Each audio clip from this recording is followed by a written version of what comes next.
저기 뭐냐, 영국하고 또 다르더라고요. 되게 느낌이 또 다르더라고요. 제가 지금 수업 진행하면서 르네상스로 바로 넘어가는데 고딕을 얘기를 안 했습니다. 고딕 얘기 안 했는데 저기 안 하고 넘어갈 수가 없는 부분인 것 같으네요. 지금 이 프랑스의 고딕 성당들이었습니다. 성당 그러면 다 고딕이죠. 기본적으로 중세 시대 성당이라는 건 저기 하나님에 대해서 예배를 드리는 곳 그 이상의 의미죠. 1000년 동안 500년부터 1500년대까지 저기 뭐냐 사실상 왕은 의미 없잖아요. 왕은 의미 없고 교황이 세상을 지배하고 그 성당이 사실은 관청이면서 병원이면서 학교면서 마을의 중심지고 그래서 어디를 가나 성당만 찾으면 그 마을의 중심지를 찾을 수 있지 않습니까? 근데 이 성당이 중세 미술을 대표합니다. 그냥 500년 이후부터 1500년대까지 그 신이 세상을 지배하던 시기에 인간들이 하는 일이라는 건 오로지 죽고 나서 하늘나라 가기 위한 거, 그걸 위해서 준비하는 과정, 그렇게 봐야 될 것 같습니다. 성당들이 저기 뭐냐, 이전에 말씀드린 그 헬레니즘 시대, 그리스 시대, 그 멋진 미술 전통을 다 부셔버리고 중세 그 기독교가 점령을 하면서 미술이 형편없이 망가집니다. 예술이라는 건 다 망가진 게 중세 시대입니다. 항상 그 1500년대 이후 근대라고 부르는 시대예요. 이 시대 사람들은 중세를 항상 그냥 중세가 아니라 중세 암흑기라고 부릅니다. 암흑기라고 부르는 게 건물이 어두침침해서 그럴 수도 있지만 실제로 세상을 사람들이 자기들의 의지로 살아가는 게 아니라 죽고 나서 하늘 날아가기 위해서 살고 있는 사람들, 무지몽매하고 멍청, 까막 눈에 멍청한 사람들이 이게 하나님의 뜻이다 그러면 그냥 다 하나님의 신의 말씀대로만 살던 시대입니다. 마술의 시대. 근데 되게 그 성직자들이 부패해가지고 성경책을 자기들 마음대로 해석하고 교황이 그냥 왕처럼 살아갔죠. 왕보다 높은 지위에 있으니까. 그리고 나가서 싸워서 죽으라 그러면 죽고 뭐 그런 시대였던 것 같습니다. 이거 얘기가 조금 샜는데 중세 교회 모습들입니다. 보면 중세까지 15세기 이전, 르네상스 이전까지 중세에서 하는 가장 중요한 예술 행위는 그냥 그 성당 짓는 거였던, 성당 짓기였던 것 같습니다. 이 성당은 그냥 집, 건물, 그 이상의 의미가 있는 게 항상 성당이라는 건 하늘나라의 지상 출장소, 하늘나라가 땅에 옮겨져 있는 겁니다. 그래서 항상 그 마을에서 비교적 높은 데다가 짓고, 그리고 이 고딕 성당의 목적은 오직 하늘나라에 가까이 가기 위해서니까 하늘 높이 올라갑니다. 그리고 기독교에서는 우상을 세우지 말라 그래서 우상이라는 게 이렇게 사람들이 속을 만한 거, 사람을 그린다든지 조각을 새겨서 진짜 같이 만드는 그런 걸 못하게 합니다. 그래서 고대 그리스 시대에 그 살아있는 것 같은 사실적인 것들은 전부 다 강에다 던져버리고 땅에다 묻어버리고 중세 고딕 양식에서는 장식이 있긴 있습니다만 대부분 보면 약간 추상적입니다. 사람을 만들 때는 사람이 보면 진짜 같이 만들려는 노력이 전혀 없습니다. 그게 진짜 같이 만들려는 노력이 전혀 없다는 게 이게 일단 시당초 하나님은 만들 수가 없고요. 그 위대한 분을 성스러운 분을 사람이 감히 만들 수 없는 거죠. 감히 만들 수가 없고 그 위에 여러 동상들을 새기는데 보통 보면 동상들 모양들이 되게 못생겼습니다. 못생기고 이렇게 좀 뭐라 그럴까요? 그냥 그게 위대한 선지자들인지 알아볼 수 있는 정도만 만들지 사실적으로 만들려는 노력을 전혀 안 합니다. 프랑스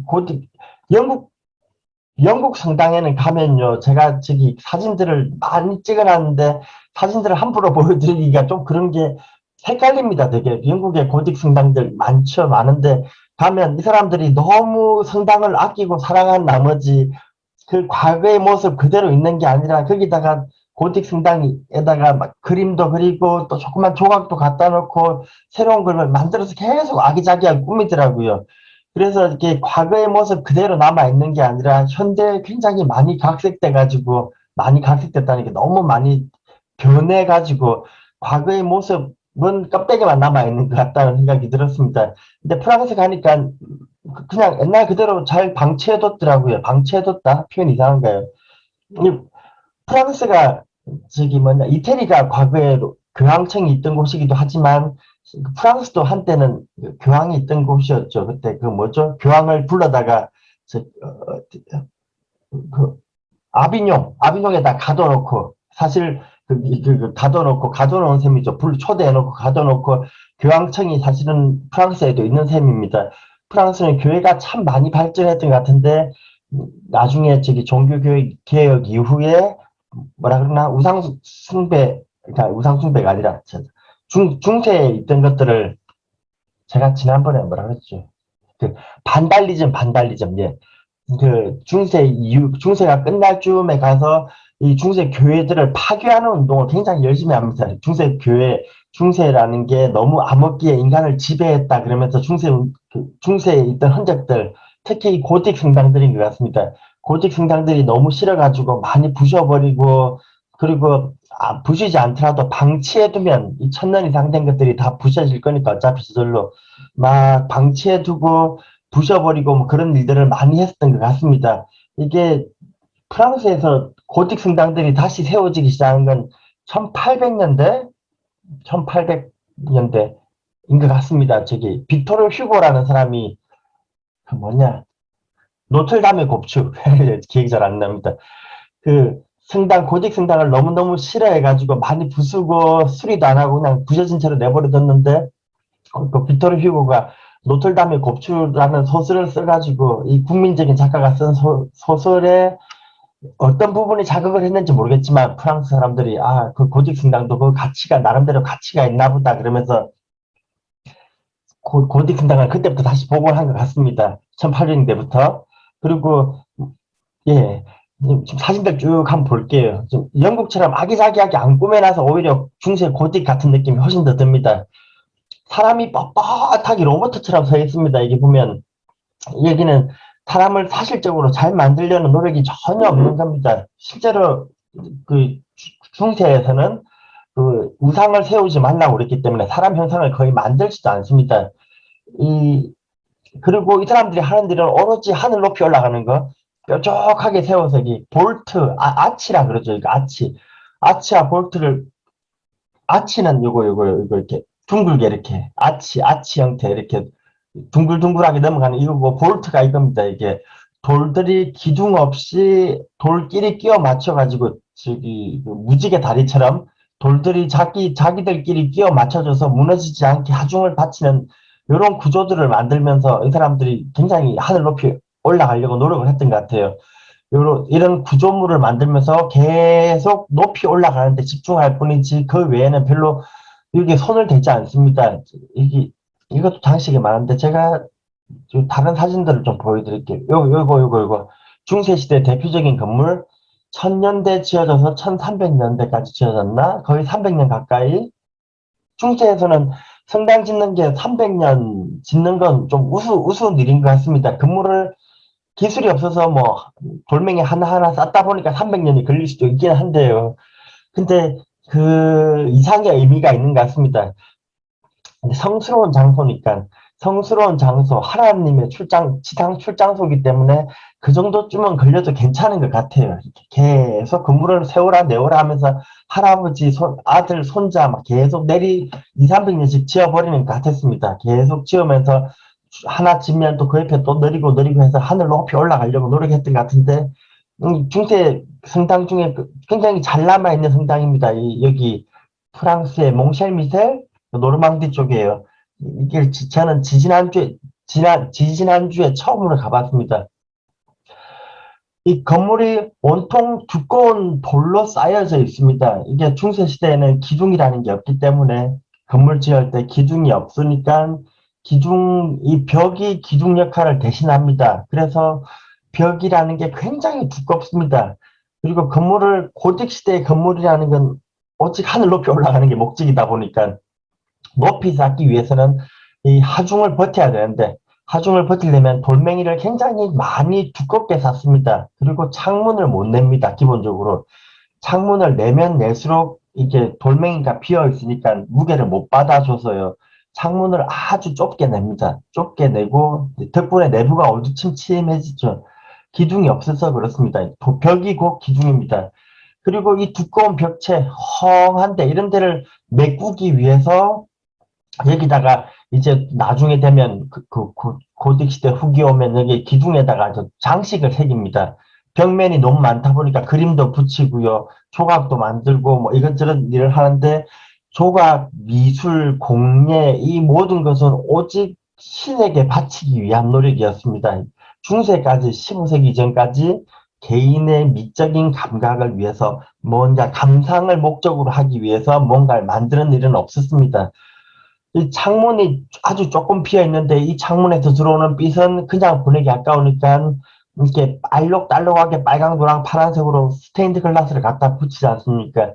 그 빛은 여기서 하나하나 다 의미가 있는데 수테고지 그 성령으로 잉태한 마리아 빛이 들어와서 스테인드 글라스를 통해서 영롱한 색깔로 바뀌는 게 마리아가 성령을 통해서 그 임신을 했다. 뭐 그런 내용을 담고 있다고 들었습니다.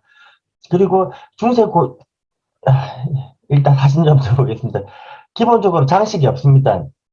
이 금욕적인 사람들, 이 사람들은 뭔가 이렇게 꾸미는 걸, 하늘나라에 가기 위해서 준비한 사람들, 지상에서는 굉장히 금욕적으로 살죠.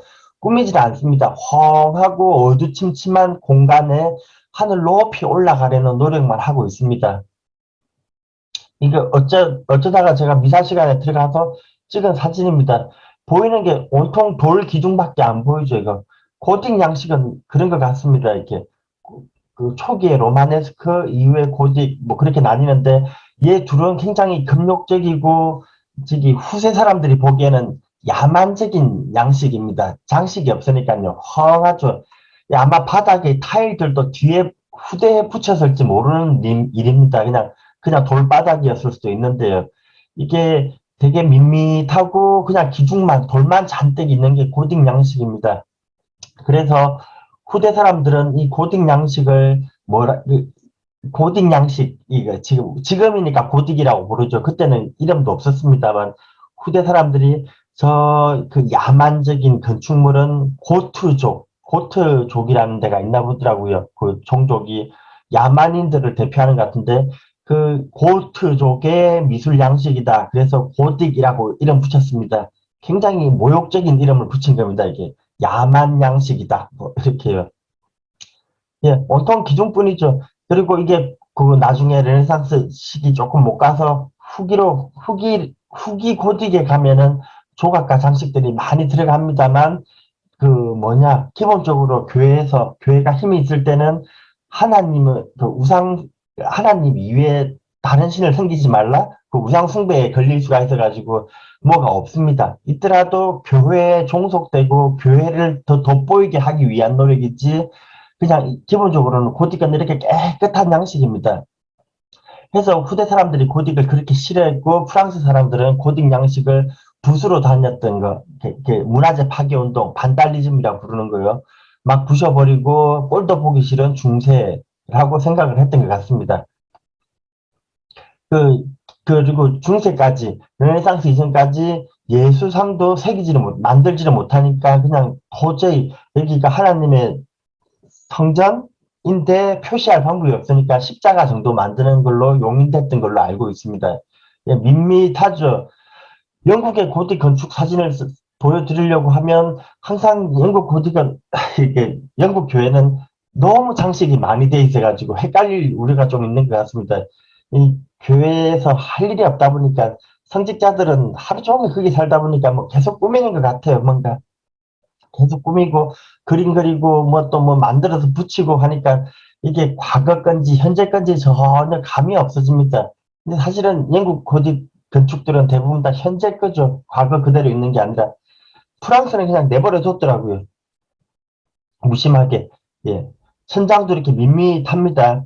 이제 밋밋하고 높이 올리는 데 대해서만 관심이 있지, 뭐, 여기에다가 지금 그 영국 교회들 가보면, 혹은 뭐, 이탈리아 가보면, 천장에 그림이랑 조각들이 빼곡히 차 있는 거, 이거 르네상스 이후 이야기입니다. 르네상스 이후 이야기인데, 이게 계속 누적돼가지고, 저게 뭐, 어느 부분은 1000년 이전에 만들어졌고, 어느 부분은 1200년대 만들어졌고, 1500년대 만들어졌고, 1700, 800년대 추가되고 막 그렇게 계속 바뀌니까 이게 양식이 짬뽕이 됐는데 그냥 고딕은 이런 식입니다. 굉장히 좀 어둡죠. 이게 한낮에 햇빛이 환하게 들어왔지만 불도 켜놓은 상태입니다. 근데 불이 안 들어왔으면 되게 어두울 것 같습니다. 그리고 뭐냐 어둡고 여기다가 창문에도 그냥 창문을 그대로 둔 게 아니라 색깔 있는 유리를 갖다 박아가지고 더 어두워졌을 것 같아요. 그래서 중세 이미지는 기본적으로 어두침침한 그런 공간입니다. 돌로 된 어두침침한 곳. 뭐 모든 그림들, 조각들은 오직 성경의 이야기를 저기 뭐냐 그 무식한 사람들에게 관념적으로 소개하기 위한 그 관념적인 그림이라 그러는데요. 그림책 같은 겁니다. 일반인들 조각이나 그림은 글을 알지 못하는 이때 당시까지 성경책은 오직 라틴어로 써져 있으니까 알지 못하는 무식한 사람들을 위해서 그림책처럼 보여주기 위한 용도입니다. 이건. 그래서 이건 여기서는 잘 만들려고 하는 노력은 별로 없고요. 그냥 알아볼 수 있게만 만드는 겁니다. 근데 이건 지금 고딕 시대 게 아닌 것 같으네. 너무 잘 만드는 거 보니까. 이렇게 건축물이 가운데 빵 들어가 있고 이런 것들은 되게 르네상스 이후 이야기니까 아마 이것도 이후에 추가된 것 같습니다. 이것도 이유일 것 같고요. 그래서 제가 이 고딕은 좀 늘 말씀드린 게 좀 헷갈립니다, 이게. 예, 돌아갈게요. 제가 지난번에 르네상스 기본적으로 다 말씀드린 것 같은데, 저기, 중요한 것만 몇 개 말씀 다시 드릴게요. 고딕은요, 이게 15세기 이전까지입니다. 사람들이 지금은 고딕 건축을 너무너무 좋아하고 멋있다고 생각을 하지만 과거의 고딕이라는 건 암흑에 가까운 겁니다. 사람들을 억압하고 끔찍하게 교회가 사람들을 억누르고 있던 시대에 만들어진 뭐라 그럴까요? 이게 성당이면서 궁전이죠. 그런데 일반 민중들한테는 억압의 대상이었을 겁니다. 분명히. 지네들끼리 막 금칠하고 대리석으로 장식하고 사제들끼리 비숍들이 자기들은 왕처럼 살면서 일반인들한테는 착취하는 그런 끔찍한 공간이었을 겁니다. 그리고 이때 시대에 만들어진 조각, 예술, 그림 모든 것들은 오직 신에게 봉사하기 위해서 만들어진 거고 이것들은 잘 만들고자 하는 시도가 전혀 없었습니다. 근데 르네상스 15세기 들어서 르네상스가 시작됩니다. 이제 늘 말씀드리지만 르네상스는 종교가 무너지면서 저기 뭐냐 교황청에서 무리하게 십자군 원정을 일으켜가지고 저기 그 성지를 회복하러 보내놨더니 그리고 그 야만족 이슬람 민족이 기독교인을 박해한다고 그리고 그 성지를 회복하라고 교황이 기사단을 보내놨더니 가보니까 웬걸 중세 유럽보다 훨씬 더 잘 살고 과학적으로 발전돼 있고 우수한 찬란한 문명이 꽃피고 있는 걸 그 유럽 사람들이 뒤늦게 이슬람에서 발견을 합니다.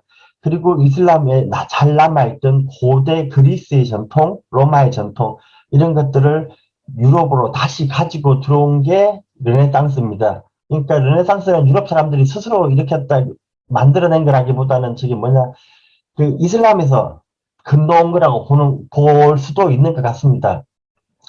중세 시대의 그림이 이렇게 관념적인 거, 사실적으로 그리려는 게 아니라 그냥 잘 알아보기 위한 그림책 같은 노력, 그 저기 5000년 이전의 그 과거의 이집트 같은 그림이었다면 르네상스는 이제 서서히 변화해서 중세를 극복하려고 합니다. 교회 세력으로부터 벗어나서 고대 그리스와 같은 예술의 꽃을 피우기 시작합니다. 그래서 르네상스 시대에 보면 거의 모든 건축물들이 항상 그 배경에는 르네상스 시대의 미술은 저기 기독교가 아니라 고대 그리스가 깔려 있습니다. 기본적으로. 고대 그리스의 신전의 모습을 하고 있고 고대 그리스 시대의 신화들에 나오는 그런 모습들을 이 르네상스 시대 미술들이 많이 가지고 있는 건 이 르네상스 시대 중세를 극복하고 근대로 넘어오면서 사람들이 중세는 너무 지긋지긋한 암흑의 시대다. 그래서 중세 천년을 그냥 지워버리려고 노력을 하는 것 같아요. 그리고 고대 그리스 시대는 찬란한 황금기였다. 그러면서 고대 그리스의 그 문화 전통을 다시 되살리려고 하는 노력이 르네상스였습니다. 이거 쭉 넘어갈게요. 다 보여드릴 테니까. 르네상스 시대에서 기억하실 건 딱 세 가지인 것 같아요. 세 가지? 네 가지? 나 서너 가지 되는 것 같습니다. 예. 원근법이요. 일단 과학적인 방법으로 만들어진 원근법. 제가 이미지를 몇 가지 추가했는데, 중세시대 미술은 일단 뭐 이렇게 평면적입니다. 평면적이고, 앞뒤가 없고요. 그림을 잘 그리는 노력이 없고, 어떻게 하냐. 중세 미술은 딱 요런 식입니다. 중세 시대에는. 이렇게 위대한 분이 크고, 가운데 있고, 저기 그 주변에 뭐그 12제자는 주변에 있고 그 주변에는 또 천사들이 날아다니고 발 밑에는 악마가 있고 이게 굉장히 관념적인 그림, 이건 뭐 지도 같은 그림입니다. 이렇게 위치와 크기에 따라서 누가 중요하고 어떤 역할을 하고 하늘에는 천사가 있고 하늘나라가 있고 발 밑에는 지옥이 있고 설명하기 위한 지도이자 관념적인 그림책 같은 그림이었다면 이제 15세기로 넘어가면서 이제 서서히 극복하고 르네상스가 시작됩니다. 르네상스 시대에는 이제 고대 그리스의 전통을 따와서 이 시대부터 15세기 이건 조금 르네상스 전이네요. 르네상스 전후에서 미술계에서 가장 큰 특징, 일어나는 특징 중에 하나가 작가 이름을 알 수 있게 됐다입니다. 작가 이름. 그 이전까지 중세는 누가 뭘 만들었는지 이름을 알 수가 없습니다. 예술가들이 뭐 자기 이름을 알리고자 만드는 게 아니라 신에게 봉사하기 위해서 만드는 거기 때문에 뭐든지 그리든 만들든 짓든지 모든 걸 신을 위해서 만드는 거지 자기를 알리기 위해서 만든 게 아닙니다. 전혀. 그러니까 작가가 없죠. 근데 이 르네상스 일어나기 조금 전에 이 지오토라는 사람이 그림을 너무 잘 그렸는데 교회가 몰락하면서 점점 아까 그 중세 교회들이 사람들이 안 오죠. 망해가는데 지오토에게 그림을 하나 부탁을 했더니 이 사람이 그림을 너무 잘 그려서 동네 방네 소문이 납니다. 소문이 나서 다른 교회에서도 불러가가지고 조토에게 그림을 맡기고 사람들은 그 조토의 그림을 보기 위해서 교회에 몰려가고 그래서 교회가 흥행이 되기 시작하고 장사가 되니까 이제 작가들, 이름을 딴 그림들이 등장하기 시작하는 게 르네상스 전후의 특징입니다. 해서 르네상스 시대 예술가들은 대부분 다 이름이 남아 있습니다. 저기 교회가 적당히 타협을 본 거죠. 위대한 성당에 위대한 교회에 감히 미천한 예술가 이름 남기기 그렇거든요. 근데 사람들이 그 사람의 작품을 좋아하고 보러 온다면 얘기가 달라집니다. 망해가는 교회에 돈을 더 걷기 위해서는 신자들이 많이 와야 되고 그래서 우리 교회에는 누구 작품이 있다. 그러면서 이렇게 흥행몰이를 하는 겁니다. 이렇게 유명 배우처럼 뭐 스티븐 스필버그가 만든 영화다. 뭐 이런 식인 거죠. 우리 교회에는 미켈란젤로가 그린 작품이 있다. 이렇게 소개를 하면 사람들이 그걸 보러 지금도 가죠. 예, 그때도 그랬습니다. 그리고 르네상스 시대의 또 다른 특징은 여기 투시입니다. 투시 원근법이요. 이게 지금 마사초라는 사람이 처음 시작을 했는데 이 교회가 항상 답답하고 깝깝한 그런 공간이었다면 이 마사초는 벽면을 뻥 뚫어가지고 눈에서 보면 벽이 뚫려서 저 속에 공간이 뭔가 들여다 보이는 것 같은 착각을 일으키는 그런 기법을 쓸 줄 알았습니다. 그래서 이게 이 투시선을 이용해서 지금 여기 모이는 요 지점이 보통 사람이 서 있는 눈높이입니다. 눈높이에 맞춰서 소실점을 이거 퍼스펙티브 소실점이라 그럽니다. 여기에 맞춰서 사람이 여기 서 있으면 왠지 내 눈앞에 구멍이 뻥 뚫려 있고 그 속에 하나님과 예수님이 있고 그렇게 보이는 겁니다. 이건 요즘으로 치면 그 아이맥스 영화관 그렇게 보시면 됩니다. 아이맥스 영화관 들어가서 하늘나라를 혹은 예수를 좀 더 체험하고 나올 수 있는 공간을 만들기 시작합니다. 이게 그 대표적인 처음으로 시작한 사람이 마사초라는 사람입니다. 굉장히 유명한 천재입니다. 이렇게 벽에 구멍 뚫린 줄 알았다. 그렇게 얘기하죠. 이게 벽에다가 그림 그리는 전통은 굉장히 얼마 안 됐습니다. 고대 시대 이후에 시작된 거고요. 그리고 이 그림들이 사실적으로 그려진 건 굉장히 최근의 이야기입니다. 사실적으로 그리지 않은 건 당연히 중세시대 교회에서 우상 숭배 때문에 나 이외에 신을 섬기지 말라 그런 것 때문에 사실적으로 그리면은 사람들이 속을까봐 헷갈릴까봐서 그렇게 만들지 않았습니다. 예, 이 투시라는 건 이런 식입니다. 기본적으로 사람이 자기가 보는 자기 눈에서 보이는 대로 그리는 거예요. 착시를 일으키는 거죠. 이 그림이 대표적으로 그런 거고요. 이게 좀 더 발전을 하면 이제 또 다른 형태가 됩니다. 이제 이게 뭐라 그럴까?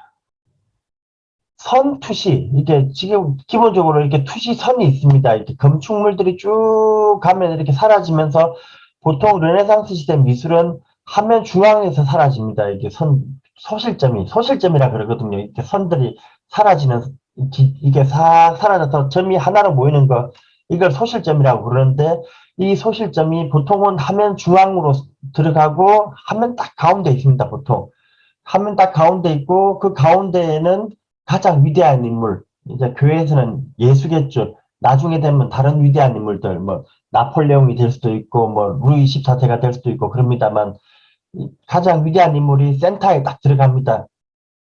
이 선투시도 사용하고 지금 뒤에 보시면 공기원근법이라는 것도 있습니다. 이렇게 앞에 산은 진한 녹색입니다. 그리고 뒤에 산은 조금 더 연해지고 뒤에 산은 더 연해지고 뒤에 산은 더 연해지고 뒤로 가면 갈수록 회색으로 바뀝니다. 이렇게 이게 색깔들이 점점 연해지는 걸 공기원근법이라 그럽니다. 뒤로 갈수록 우해지는 거, 안개가 끼어 있거나 구름이 끼어서 멀리 있는 것들은 잘 안 보이는 이런 기법들도 마사처럼 이용을 했습니다. 그래서 선원근법과 공기원근법을 이용해서 저 멀리 그림이 사라지게 한다. 이렇게 하는 이유는 당연 간단합니다. 그냥 이 이유는 진짜 같이 보이게 하기 위해서. 진짜 같이 보이는 건 중세에 엄격하게 금지가 되어 있었지만 교회가 풀어준 겁니다. 교회의 흥행을 위해서 이 그림을 보러 사람들이 찾아오기 때문에 점점 그림의 기법들이 발전을 합니다. 그리고 이제 과거에 고대 그리스 시대의 역사적인 전통들도 이 사람들은 많이 봤기 때문에 이슬람에 건너가 있던 것들이 돌아오면서 그 고대 그리스의 예술 전통이 다시 살아나는 거기도 합니다. 우첼로의 전투, 이 그림도 굉장히 유명한데요. 지금 여기서 볼 건요, 배경입니다. 여기 뒤에. 뭔가 점점 가면서 소실점이 화면 밖으로 빠지긴 했지만 저 멀리 사라집니다. 공간이 되게 깊어 보이거든요. 그림들이 보통 답답한 성당, 제가 답답하다는 게 돌로 지어져 가지고 벽이 너무 넓은 그 성당이요. 벽이 너무 넓고 답답한 그 벽을 어떻게 하면 좀 더 시원하고 넓어 보이게 확 트여 보이게 만들까 고민하던 작가들은 이 원근법을 이용해서 벽을 깊이 있게 만들기 시작합니다. 그리고 여기 들어온 사람들은 이제 감동을 받는 거죠. 이건 또 그 유명한 최후의 만찬이네요. 이것도 대표적인 원근법 그림입니다. 빨간색이 쫙 꺼져 있는데 잘못 꺼졌네요. 항상 센터로 모이게 되어 있고요. 이 건축선이나 뒤에 산들이 쭉 들어가서 공간을 만들어내고 그 중앙에는 가장 위대한 인물을 배치합니다. 이게 그냥 전형적인 르네상스 시대의 미술입니다. 르네상스 시대의 그림들 보면 그 이전하고 구분되는 게 뒤에가 이렇게 공간들, 산이 있거나 나무가 있으면서 점점점 작아지거나요. 아니면 이렇게 건축적인 요소가 이렇게 아치 같은 것들이 점점 작아지면서 쫙 배치되어 있습니다. 그리고 항상 가운데는 중요한 인물이 있고 중요한 인물 뒤에는 보통 아까 어떻게 그렸죠? 여기 보면 여기 위대한 분들 뒤에는 다 접시를 하나씩 달고 있습니다. 접시 후광이 비치는 겁니다. 거기를 보통 후광을 막 빗으로 그리거나 아니면 그냥 금을 발랐는데 이제는 르네상스 시대 오면 좀 더 사실적으로 보이게 하기 위해서 사실적으로 여기에 접시가 붙어 있으면 이상하잖아요. 근데 그러지 않고 뒤에다가 공간을 빵 뚫어서 밝은 빛을 비춥니다. 그러면 빛 때문에 이 머리가 더 두드러져 보이고 중요한 인물이라는 걸 알 수 있게 됩니다. 예, 원근법은 이런 겁니다. 기본적으로 여기다가 망을 넣고 여기 비치는 대로 그리는 거죠. 그리고 이 사람은 또 실물 넣고 여기다가 이렇게 눈금자를 그려놓고요. 실을 끼워서 여기에 보이는 대로 그리는 게 이 원근법입니다. 이건 그림을 더 사실적으로 그릴 수 있게 만들었는데 대표적인 게 이런 겁니다. 이제 1500년대네요. 1500년 못 돼서네요. 이제 단축법이라고 부릅니다. 이건 단축법. 보통 과거에 잘 들리시죠? 아무도 말씀이 없으셔서 잘 들립니다. 혹시 또 이렇게 다운됐나 싶어가지고요. 저 앞으로 잠시만 가볼게요. 이런 거요. 과거의 그림이라는 건 딱 여기서 못 벗어납니다. 이렇게 중세 시대의 그림은 그림을 그리지도 않지만 그랬다고 하면 가장 사람답게 신은 신답게 그려야 됩니다. 이게 그 관념적인 그림이라고 계속 말씀드리는데 관념적이라는 게 가장 얼굴의 특징이 잘 드러나는 건 옆면이고 눈의 특징이 가장 잘 드러나는 건 정면이다. 그래서 눈은 앞에서 보고 얼굴은 옆에서 보고 어깨는 앞에서 보여주고 허리는 또 옆에서 보여주고 다리는 옆에서 보여주고 발은 또 옆에서 보여주고 앞과 옆이 막 짜집게 되어 있습니다. 날개는 접었을 때는 날개 같이 하나 보이니까 펴서 보여주고요. 뱀은 또아리 틀면 안 되니까 뱀을 쭉 펴서 보여주고 이거 관념적인 겁니다. 하늘은 파래야 되고요. 그리고 뭐 그런 식입니다. 늘 생각에서 딱 떠오르는 거 애기들이 그림 그리면 처음에 그리는 방식 이거 애기들한테 발을 앞에서 그리라면 절대 못 그립니다. 이렇게 발이 짧아 보이고 발가락이 정면에서 보이는 것 못 그리거든요. 얼굴을 정면으로 해서 그리다 그러면 튀어나온 코를 못 그립니다.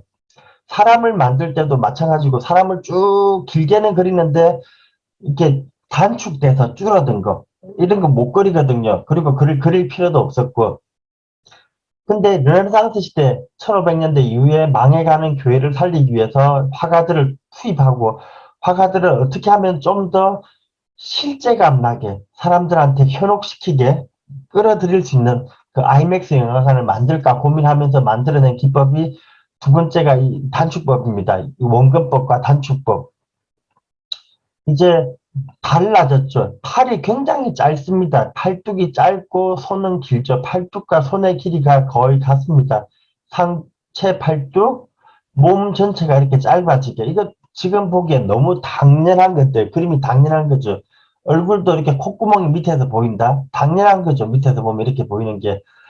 근데 이런 걸 한 번도 못 그린 겁니다. 그 이전까지는. 이렇게 그릴 수 있었던 건 요렇게 틀을 갖다 놓고 그리는 겁니다. 이렇게 틀을 갖다 놓고 틀에다가 밑에서 보이는 대로 모는 종이 옮겨서 있는 그대로 그리다 보니까 이렇게 짧아지는 그림. 이런 걸 그리면서 좀 더 깊이감이 나고 실제같이 보이기 시작합니다. 이제, 그러니까 너무 당연한 건데, 지금 사람들이 보기엔 너무 당연한 건데, 이게 1500년대 기독교에서 미술이 서서히 풀려나면서 일어나는 일들입니다. 예. 근데 이 내용들을 보시면 그림의 형식은 사실적으로 많이 바뀌었는데 내용들을 보시면 그냥 중세랑 똑같습니다. 아직도 신성모독 있고 교회가 아직 덜 망했거든요. 그래서 15세기까지는 교회가 극에 달했죠. 15세기에 교회가 극에 달해서 힘이 가장 셀 때인 것 같습니다. 가장 화려하고 멋지고요. 그래서 이게 뭐냐 예술이 풀려나는 예술이 억압받고 망가지는 계기도 교회 때문이고 교회 예술이 막 흥청망청하면서 이렇게 막 융성하고 살아나는 계기도 교회 때문입니다.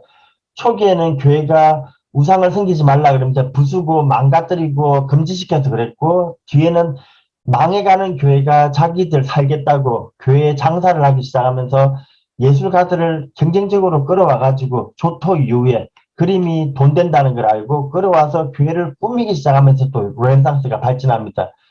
이 예술가들을 이렇게 몇 년씩 그림 한 장 그리는데 후원해주고, 먹여주고, 재워주고, 입혀주고, 돈을 줄 만한 그런 부자들은 교회밖에 없으니까요, 지금까지는. 아직 왕이 안 나왔을 때입니다. 예, 이것도 지난번에 말씀드렸는데, 저기, 앞에 건 과학적인 거, 기법적인 거, 저기, 뭐야, 공간을 이렇게 깊이 있게 만들기 위한 노력이었다면, 또 다른 르네상스 특징이 드러나는데, 사실적으로 그리는 거예요. 교회는 너무 신성하고 중요한 공간이고, 위대한 인물들에 대해서는 완벽한 걸 그려야 되는데, 이제, 사람이 그럴 수가 있냐, 그러면서 이렇게 찌그러진 얼굴, 슬퍼하는 얼굴 이런 것들도 그리기 시작합니다. 르네상스는 그냥 사실적이다. 사실적으로 변해가는 과정이다. 그렇게 생각하시면 될 것 같습니다. 이것도 말씀드렸던 것 같고 넘어갈게요. 넘어가고 이것도 말씀드렸죠. 지난주에. 그냥 말씀드릴게요. 그냥 대충 간단하게. 이제 그 하이라이트가 이겁니다. 르네상스 시대. 저기 미켈란젤로를 불러다가 이제 망해가는 교회의 성당을 꾸며라. 교황이 직접 불렀습니다. 교회가 자꾸 망해간다는 이유가 이제 십자군 전쟁 끝나고 전쟁은 완전히 실패로 끝나서 교황청이 확 힘이 약해집니다. 신자들은 교회를 나오지 않기 시작하고 그리고 루터가 종교개혁을 시작한 때가 이때기도 합니다. 그리고 쿠덴베르크가 금속활자를 만들어가지고 제일 처음 찍어낸 게 성경책입니다.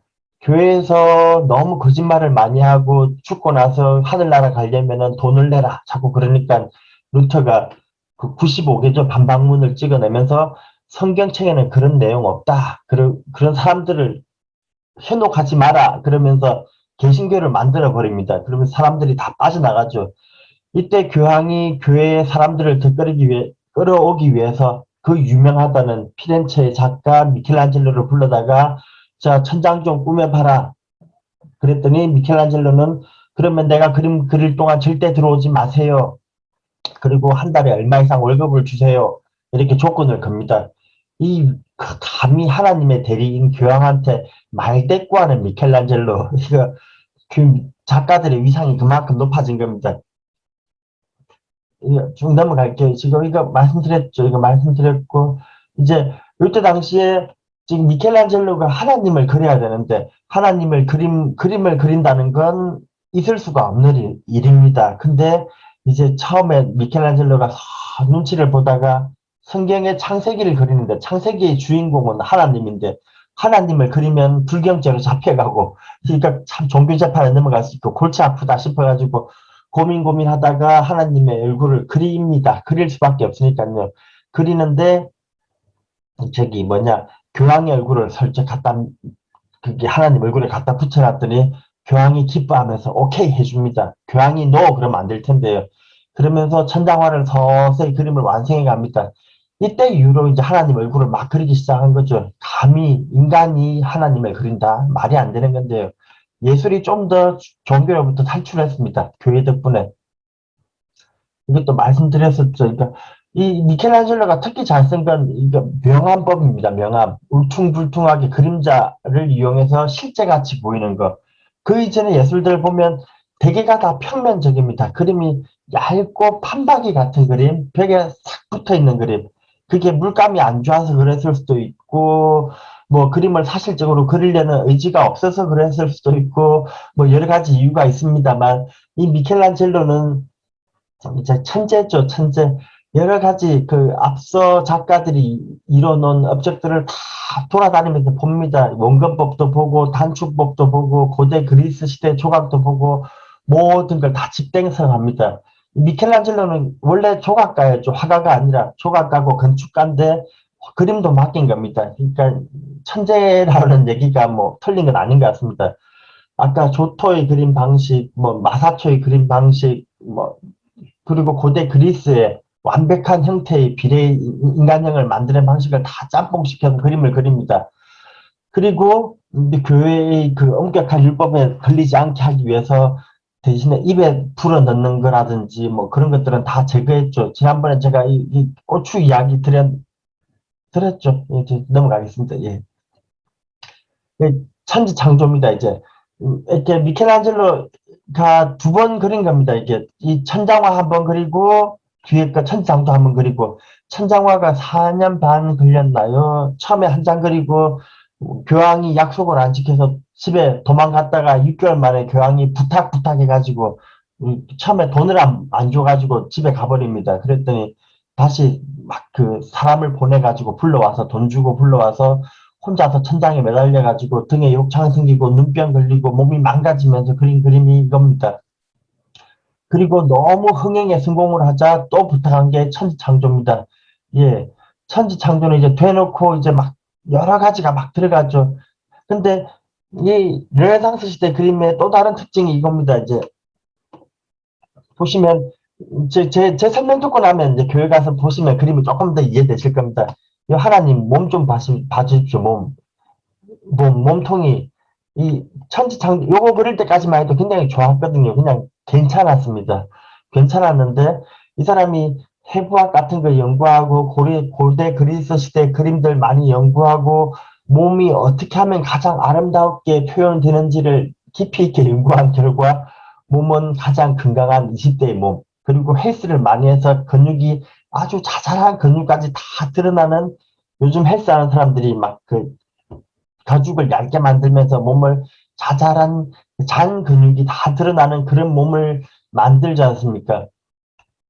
여기 나오는 할아버지부터 아기에서 여성들까지 몸들이 다 이렇습니다. 이제 몸이 그냥 이건 로봇도 아니고요. 막 울퉁불퉁하다를 넘어서 말 같습니다. 말 근육 그런 느낌이 드나요? 이 하나님의 몸 좀 보십시오. 이게 이제 사람의 형태를 넘어서 아주 초인된 이렇게 엄청난 아놀드 슈왈츠제네거 같은 몸을 그렸습니다. 이제 이렇게 미켈란젤로의 스타일이 그 천장화를 그리면서 완성되어 가는데요. 해부학을 많이 해봐서 그런지 몸의 근육을 완벽하게 이해하고 단축법도 이해하고 원근법도 이해하는데 이게 고대 그리스식의 또 이렇게 인간의 몸의 아름다움도 가져왔는데다가 집대성한 거죠. 거기다가 자기 나름대로 근육을 표현하는 방법을 그 명암을 이용해서 근육을 두들두들하게 표현하는데 이게 너무 과하다 보니까 이제 상투적으로 몸을 이렇게 그립니다. 몸들이 이렇습니다. 이게 이 젊은 남자, 하나님이 아니라 그냥 젊은 남자라고 얘기할게요. 이까지는 이해가 되는데 할아버지의 몸 이해 안 되죠. 근데 여기에 있는 이 아줌마의 몸, 가슴 있는 거 보니까 아줌마인 것 같습니다. 근데 이 몸도 이렇습니다. 이거 예, 이제 이걸 매너리즘이라고 부릅니다. 이제 매너리즘. 미켈란젤로의 그림이 완성이 돼버리고 더 이상 발전이 안 됩니다. 미켈란젤로의 그림은 성당한 그림을 그리면서 완성됐습니다. 더 이상 발전이 없는 상태. 매너리즘에 빠졌다 흔히 말하는 그 말이 이 말입니다. 미켈란젤로의 그림 스타일을 매너리즘이라고 부릅니다. 발전 없이 맨날 똑같은 몸통. 예. 완벽한 팔등신의 몸에 20대의 몸매에 근육과 두껍고 그리고 그 고대 그리스식의 전통 그 고대 그리스식의 전통이라면 계속 말씀드렸는데 팔등신 비례에 몸을 비틀고 있습니다. S자로 짝다리 짚고 비틀어서 근육이 잘 드러나고 우아하게 만드는 건데 이 사람은 그런 전통을 잘 살리고 있습니다. 근데 아기도 천사도 악마도 모두 이렇게 울퉁불퉁한 몸을 가지고 있다. 이거 말이 안 되는데 사실적으로 그리려고 하는 노력을 넘어서 이제 자기 나름대로의 스타일을 만든 게 하나의 전형으로 굳어버립니다. 이런 그림은 이제 어디까지 가냐면 1800년대 말까지 갑니다. 1800년대까지 바로크 시대, 로코코 시대까지 갑니다. 그래서 1500년대 천재들의 시대에 완성된 그림은 이후에 그림의 발전을 중지시켜버립니다. 중단됩니다. 이게 화가들이 이때 당시 화가들은 위대한 작가들의 작품을 보러 갑니다. 가서 그 앞에다가 이젤 놓고 그냥 성당 안에서 사는 거죠. 그림을 따라 그리는 게 이 사람들 교육 방식인데 이 미켈란젤로의 그림을 보고 따라 그리고 이 사람의 그 큰 영향력에 압도돼가지고 미켈란젤로는 천재이기 때문에 내가 저 사람을 넘어서는 건 안 된다고 본 것 같아요. 그래서 이후에 나오는 그림들은 미켈란젤로를 넘어서지 못합니다. 그냥 이 사람의 이 손안에 있습니다. 그리고 모든 사람들의 그림 방법은 이 미켈란젤로랑 라파엘로, 레오나르도 다빈치 이 천재들이 만들어낸 그림들의 틀을 벗어나지 못하고 1800년대 후반까지 쭉 갑니다. 이게 그 이후의 미술들을 통틀어서 그냥 매너리즘이다. 그렇게 부릅니다. 그러니까 1500년대에는 천재가 많고 1900년대 인상파 시대에 가면 또 천재가 많은데 1600, 1700, 1800년대에는 천재가 안 나옵니다. 이렇게 위대한 작가가 안 나옵니다. 안 나온다는 게 뭘 봐도 르네상스보다 못한 겁니다. 그냥 르네상스 시대 그림을 베꼈거나 그 스타일이지 그 이상의 것이 안 나오고 있으니까 1600년대, 1700년대, 1800년대 가면 작가들이 그냥 다 거기서 거기 뭐 그 르네상스 시대 봤던 거네 그러면서 매너리즘을 벗어나지 못하고 그냥 매너리즘에 빠져서 후적거린 겁니다. 그림 얘기를 먼저 다 하고 넘어갈게요. 그리고 이건 또 마지막 천재 이제 그 레오나르도 다빈치입니다. 다빈치의 그림도 지난주에 프랑스 가서 봤습니다. 이렇게 이제 이 코딱지만한 그림, 이 코딱지만한 그림 정말 작은 그림입니다. 이 그림 하나 보려고 사람들이 저렇게 줄을 서는데 실제로 막상 가보면 별것도 없습니다. 이게 왜 훌륭하지? 그냥 왜 훌륭한지 모르겠습니다. 그냥 이 책에서 보는 게 훨씬 낫습니다. 이 앞에 가까이 가지도 못하게 하는 이 그림들 줄 서서 이게 루브르 박물관 들어가는데 줄 서서 1시간. 또 이 모나리자 그림 앞에 가서 또 줄 서서 1시간. 사진 찍겠다고 이게 줄 서가지고 사람들이 그 고생을 하는데 위대하다, 위대하다 그러니까 아, 위대한 그림인가 보다. 그 생각은 드는데 도대체 뭐가 위대한지 알 수가 없습니다. 도대체 뭐가 뭐죠? 미소? 묘한 미소? 눈썹이 없으니까 미완성이다. 뭐 알 수 없는 인매, 뭐 그런 것들, 얼굴이 눈이 따라온다. 뭐 그런 건 다 그냥 하는 소리고요. 이 사람은 그냥 천재의 대표 작품이라서 그런 것 같습니다. 근데 이 사람 보면 르네상스 시대의 전형적인 방식들을 다 따르고 있는데요. 뒤에 그림들이 뭔가 물체들이 있으면서 점점점 멀어지는 공간감이 드러나고요. 사실적으로 그리기 위해서 노력을 했고, 그런데 이 그림에서 보실 건 한 가지인 것 같아요. 스푸마토 기법. 르네상스 시대 미술을 완성하는 한 가지 기법인데 또, 여기 보면 얼굴에 그림을 그리면서 이 경계가, 저 화살표 보이시죠? 마우스. 얼굴의 끝이 어딘지 잘 구분이 안 갑니다. 예, 이 사람 그림 보면 뚜렷하죠. 미켈란젤로의 그림은 배경과 공간이 뚜렷이 구분이 갑니다. 이 시대에 물감이 그래서 그럴 수도 있습니다. 이렇게 그 프레스코와 전에 말씀드렸지만 벽에다가 시멘트 같은 거 회백을 바르고 마르기 전에 얼른 물감을 칠해야 됩니다. 그리고 마르고 나면 수정이 안 됩니다.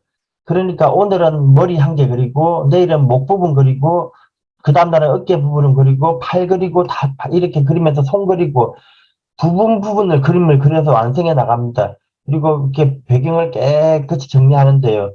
근데 이 사람 보면 팔뚝과 배경은 깔끔하게 떨어지죠. 다리와 뒤에 뭐와는 깔끔하게 떨어집니다. 경계가 뚜렷이 있습니다. 근데 이, 이 사람의 그림은 경계가 흐립니다. 어디가 끝인지 어디가 시작인지 모르겠습니다. 머리의 끝과 배경의 시작이 어딘지 모르겠고 팔과 몸통의 경계가 어딘지 알 수가 없습니다. 묻혀버렸습니다.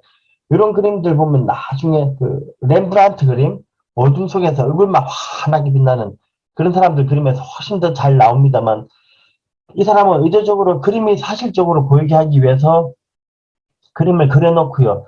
붓을 가지고 경계를 계속 털어냅니다. 경계를 뭉개버립니다. 계속. 이걸 스푸마토 기법이라 그러는데 연기처럼 사라진다. 해가지고 이게 명암과 그림자 뒷부분을 일부러 붓으로 계속 뭉개가지고 자연스럽게 묻혀 들어가게 만드는 기법을 씁니다. 요즘 이제 카메라 초점 안 맞았을 때 흐려지는 것처럼요. 아까 보시면 여기 앞에 가면 이 사람 공기 원근법을 이용했지만 산들이 딱 끊어집니다. 그래서 점점 뒤로 가면서 연해짐에도 불구하고 공간감이 잘 안 드러나는데요. 이 스마트 기법을 이용하면 초점이 점점 흐려져서 뒤로 갈수록 흐려지면서 공간이 훨씬 더 깊이 있게 보여집니다. 이 사람이 천재라고, 천재죠, 천재. 근데 이 사람이 만든 기법인가 봅니다. 이제 원근법, 음영을 이용해서 사실적으로 그리는 방법, 팔등신, 스프마토 기법까지 이제 르네상스 시대의 미술은 완성됐습니다. 이 스프마토 기법이 없는 그림입니다. 보시면 여기 물감이 떡진 게 보이시죠? 제가 엊그제 가서 찍어 온 겁니다. 얼굴을 그리고 나서 배경을 칠하면서 칼같이 칼로 따낸 것처럼 깨끗하게 배경을 칠해버립니다. 그래서 물체와 배경이 딱 분리되는데 여기 보면 따낸 흔적이 없습니다. 그냥 계속 붓으로 뭉개버린 겁니다. 이런 기법들은 이제 레오나르도 다빈치, 미켈란젤로가 완성한 이런 기법들은 이게 하나의 매너리즘으로 굳어져서 이후 시대에 아무런 발전이 없이 그냥 하나의 전형으로 굳어집니다. 그리고 또 마지막 여기까지 설명드리면 되겠네요. 환영주의, 일루저니즘. 이게 르네상스 미술의 또 다른 특징입니다. 제가 아까 벽에 구멍이 뻥 뚫린 것처럼 깊이가 슉 드러난다 그랬잖아요. 벽만 답답한 게 아니라 고딕 시대는 천장도 답답합니다. 그러니까 미켈란젤로 불러다가 천장에 그림 그리라 그랬죠. 근데 미켈란젤로는 천장에다 그림을 어떻게 그렸냐면 이렇게 그렸지 않습니까? 벽을 칸칸이 쪼개가지고 너무 크니까 천장을 칸칸이 쪼개서 칸칸이 여기에다가 그림을 그렸습니다. 근데 이 창세기에 나오는 이렇게 11가지 이야기인가? 몇 가지, 맞나요? 예. 창세기에 나오는 스토리들을 여기다가 하나하나 쪼개서 집어넣습니다. 여기에 기둥이 있는 것도 아닌데 자기 나름대로 기둥을 그려서 칸을 나누고 여기에는 에덴이 쫓겨나고 뭐 노아가 방주에 태우고 바다로 떠나는 이야기 뭐 그림책을 천장에다 붙여놓은 겁니다. 이렇게 해서 글자 모르는 무식쟁이들이 와서 천장을 치다 보면 성경책을 이해하게 만들기 위한 노력입니다. 근데 이 벽을 뻥 뚫리게 만들어서 공간이 깊이 있게 보이게 하기 위해서는 여기가 하늘로 뻥 뚫려야 되는데 실제로 그렇지 않고 칸칸이 나눠서 그냥 그림책처럼 만들었죠. 천장이 뚫려 있지는 않습니다. 지금 그냥 뚫려 있지는 않습니다. 이야기들이 있고 그 천장에 그림이 있네 그런 식입니다. 근데 이제 르네상스 후기로 가면서 점점점 기법들이 발전을 해가지고 하늘이 이것도 뚫려 있지는 않죠. 답답하죠. 막혀 있습니다. 지금 천지창조라고 해서 거대한 하늘을 그렸는데 사람들로 꽉 막혀 있습니다. 막혀 있고 답답합니다. 그리고 사람을 너무 많이 그렸죠. 근데 요 시대에 가면 뒤로 가면서 이제 하늘을 뚫기 시작합니다. 앞에 모든 완성된 기법들을 다 동원한 것과 더불어서 이렇게 천장이 뻥 뚫려서 이제 교회에 들어가면 하늘나라의 아이맥스 영화관이라고 그랬으니까요. 하늘로 성천하는 걸 사람들한테 보여주고 싶은 겁니다. 그래서 아래에서 위로 올려다보는 단축법, 아까 단축법이라고 그랬죠. 몸이 짧아지는 거. 그리고 미켈란젤로가 완성한 명암법, 스프마토 기법 이런 것들을 다 이용한 데 더불어 여기에다가 거대한 공간, 하늘나라로 올라가는 건축물을 그리면서 하늘에 구멍이 뚫려서 여기 하나님인지 누가 위에서 내려다보고 있네요. 저기로 갈 수 있다라고 믿게 만드는 이런 거대한 그림을 그리기 시작합니다. 이게 환영주의, 일루전즘인데 또 르네상스 미술의 특징이기도 합니다. 예, 하늘로 올라가고 있습니다. 이건 한참 뒤의 이야기입니다. 이제 바로크 시대나 로코코코 좀 갔을 것 같습니다. 르네상스 시대는 고대 그리스로 돌아가자라는 모토가 되게 심합니다. 그래서 르네상스 시대 사람들은 다 벌거벗고 있습니다. 빨개 벗고 있습니다. 교황이 말리고 말려가지고 간신히 이제 하나님이나 이런 분들이나 이렇게 고추를 가리고 있는 거지. 아담도 다 내놓고 있죠. 고대 그리스 시대 조각들이 몸의 아름다움을 예찬하다 보니까 몸을 벗고 있는 걸 많이 보여주는데 이 시대에 차마 하나님 예수까지는 안 되겠다 싶은지 가리고 있고요. 나머지 사람들은 다 벗고 있죠. 벗고 있는 게 고대 그리스 시대의 전통을 따르기 때문에 그런 것도 있고 중세 시대 인간이 신한테 해갑받고 오직 신만 찬양하다가 이 시대로 넘어오면서 인간을 찬양하기 시작합니다. 인간의 몸이 아름답다고 느끼기 시작한 게 이때 처음입니다. 그 이전까지는 인간은 아름다운 존재가 아닙니다, 그냥. 근데 인간의 몸을 아름답게 보기 시작한 것도 르네상스 시대입니다. 근데 요 뒤로 가면 마리아는 차마 옷을 다 입고 있네요. 예. 예수도 옷을 벗고 있는데. 뒤로 가시면 이제 환영주의라는 게 나오는데 이때는 옷을 많이 입고 있죠. 이거 보면 이거 대충 아마 7, 8세기 바로크 시대, 이거 바로크는 뭐냐면 르네상스 시대에 교회를 꾸미던 미술이 이제 교황이 이제 완전히 세력을 잃고 무너지고 나서 왕이 더 힘이 세졌을 때요. 프랑스에서 프랑스의 왕들은 자기의 궁전을 마치 성당처럼 꾸미길 바랍니다. 그래서 성당에 있는 예술 기법들을 다 끌어와 가지고 궁전을 꾸미기 시작합니다. 그게 바로크입니다. 르네상스가 교회에서 궁전으로 옮겨간 게 바로크고, 이제 거기에서 한술 더 떠서 18세기 가면 루이같이 아주 사치스러운 왕이 등장을 하면서 과거의 모든 전통을 다 끌어와 가지고 교회를 꾸미는데 금치를 많이 합니다. 이때 되면 사치스러운데 약간 변태스럽게 사치스럽습니다. 앞에는 그래도 웅장하고 세련되고 좀 뭔가 질서가 있었다면 18세기 넘어가면은 그런 거 없습니다. 그냥 금칠해가지고 너무 이쁘고 막 화려하게 꾸밉니다. 이렇게 마리 앙뚜아네트 나오는 그 시대예요. 그걸 로코코라고 부릅니다. 바로크하고 로코코는 구분이 잘 안 가는데 그냥 금칠이 많이 돼 있으면 로코코다 그렇게 생각하시면 되고요. 바로크는 르네상스가 교회에서 궁전으로 옮겨갔다. 그러면 바로크라고 보시면 맞습니다. 성당이랑 교회랑 별 차이가 없습니다. 이 사람들은 뭔가 많이 그리죠. 많이. 자, 시간이 다 됐네요. 예, 이게 환영주의입니다. 하늘이 뻥 뚫려가지고 하늘나라가 보이는 것처럼 그리는 거. 이런 기법들도 르네상스 시대에 등장을 합니다. 멋지죠? 저 오늘 인상판 넘어가려고 그랬는데, 이 르네상스만 얘기를 계속했습니다. 예, 그리고 조각도 몇 개, 아까 나온 조각까지, 르네상스 시대까지 끝내버리겠습니다. 이게. 조각이라는 건 중세 시대에는 항상 건물에 종속되어 있었습니다. 그 건물이 너무 크고 육중해서 아까 보여드렸죠. 기둥밖에 없지 않습니까? 고딕은 기둥, 고딕은 기둥, 기둥은 고딕. 어떻게 하면 하늘 높이 올릴까 하다 보니까 기둥이 더 커지고 두꺼워지고 벽이 더 두꺼워지고 커지고. 근데 그 벽이 너무 썰렁하니까 거기다가 성인들을 새겨 넣는 게, 그 중세의 고딕 시대의 조각입니다. 이게 중세 고딕 시대 조각이라는 건 대부분 다 기둥 받치고 있는 거죠. 기둥을 받치고 있는데 머리로 이렇게 받치고 있는 건 그게 아니라 기둥이 너무 두꺼우니까 둔탁하고 답답하니까 거기다가 조각을 새긴 겁니다. 근데 이 조각은 건물로부터 독립했습니다. 탈출했습니다. 감상 목적의 조각입니다. 참 대단한 일입니다. 거기다가 이 미켈란젤로 천재는, 이거 얘기 긴데 다음 주에 할게요. 어떤 게 있는지 보여드리고 그냥 넘어가겠습니다.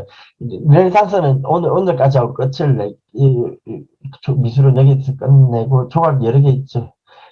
이건 이제 그 한참 뒤에 이게 요 시대, 참 제가 르네상스 시대의 특징에 다 드러나 있습니다. 공간, 공기 원근법도 있고 공간을 통한 원소실점도 있고 가운데 가장 위대한 인물이 있고 배경이 뻥 뚫려 있고 환하게 빛이 나면서 인물들이 강조되고 있고요.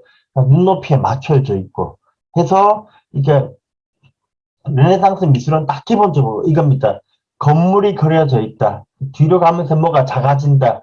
사람 머리 뒤에 접시가 없어졌다. 가운데 위대한 인물이 있다. 그 몸이 팔등신이고 울퉁불퉁하고 S자로 휘어져 있다. 그러면 그냥 딱 1500년대 이후에 1500년대 그림이다 라고 보시면 맞습니다. 그리고 여기 보면 고대 그리스 시대의 조각들이 잔뜩 새겨져 있고 고대 그리스 시대의 건축물들, 로마 시대의 건축물들이 여기 남아 있습니다. 이 로마 시대의 건축물의 특징은 또 이 아치기도 하고요. 이거 이렇게 둥근 아치요. 이게 환영주의입니다. 답답한 벽을 이렇게 뚫린 것처럼 만드는 거. 그리고 이 시대에는 이제 넘어갈게요. 이거 별로 안 중요합니다.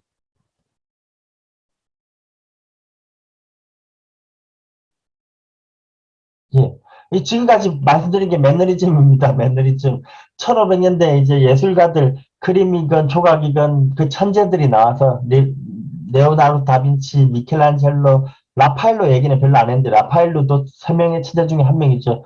이 사람들이 그림을 너무 잘 그려가지고 후대에는 더 이상 그림을 더 어떻게 하지를 못합니다. 그래서 그냥 그 천재들이 하던 걸 계속 따라합니다. 이 양식을 그냥 매너리즘이라고 부릅니다. 그래서 이후에 나오는 어떤 조각도 어떤 예술도 그 미켈란젤로보다 더 위대하다거나 더 좋은 평가를 못 받는 게 당연한 거죠. 미켈란젤로를 보고 배웠으니까. 그냥 그 사람이 했던 건 미술의 완성이라고 본 겁니다. 뭐 예술의 완성이다. 그래가지고, 딱 그림은 그렇게 그려야 된다. 라고 믿었고, 그걸 흔히 말하는 아카데미즘이라는 건 이상적인, 대학에서 가르치는 가장 완벽한 기본이 되는 룰을 얘기하는 것 같은데, 이 미술에서의 아카데미즘은 미켈란젤로고, 미켈란젤로가 완성한 그림은 매너리즘, 예, 뻔한 그림, 예, 이렇게 돼버렸습니다. 조각도 마찬가지고요. 그냥 17세기, 18세기 바로크로 코코로 가면 계속 그냥 이제 미켈란젤로 르네상스 시대를 극복하지 못하고 그냥 그 재탕입니다. 안에 내용만 바뀝니다. 하나님이 들어있냐, 예수가 들어있냐, 왕이 들어있냐, 이게 18세기 후반이네, 1850년대 마리 앙뚜아네 때의 초상인데, 이 미켈란젤로 시대, 르네상스 시대를 극복하지 못하고 그냥 뻔한 매너리즘 양식에 빠져 있는 겁니다. 팔등신 비례에 뭐 늘씬한 몸에 공간을 그리고 어쩌고저쩌고 하는 거. 예.